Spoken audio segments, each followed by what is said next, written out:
Ako'y simpleng mahirap na may pangarap din sa bayan, ang maiahon matulungan ang mga kababayan kong sadlak sa kahirapan. Pero anong magagawa ko, di rin ako mayaman. Masakit mang isipin na sila'y hinahayaan sa lansangan. Walang makain, walang maayos na tirahan. Ang mga kabataan lumalaking walang pinag-aralan. Nasaan na nga ba sa atin ang pag-ibig? Di ba tayo ay Pilipino? Dapat tayo'y kapit kamay magkapit bisig. Pakinggan natin ang bawat himig na nangangailangan ng kalinga. Habang sila ay nagugutom, nagmumukmok sa sulok at nangihina. Saan ka man magpunta, sila ang makikita, mga nalilimos na bata.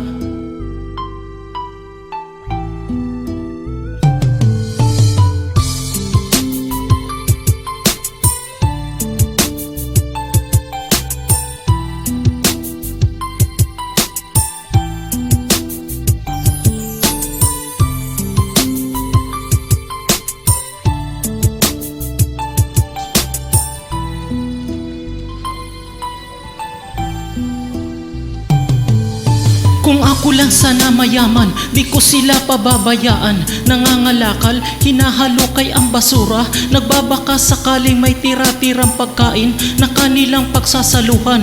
Kung wala pa ang basura, wala silang pagkukuhanan. At pagsapit ng gabi, habang unti-unting dumidilim na ang paligid, nagsisilbing higaan, kariton at bangketa dyan sa gilid.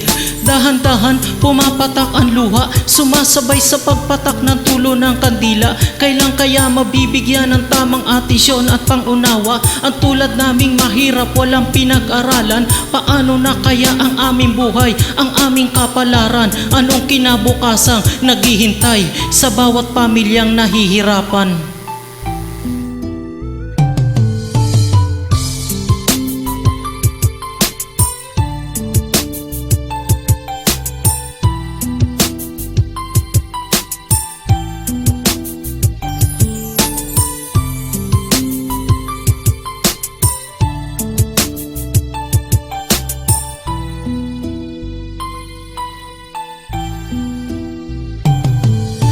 Kulang pa ba, hindi pa ba sapat ang inyong nakikita? Ubus na ang laman, tuyot na aming luha. Ang hiningay unti-unting nalalagot na dati ay mahaba.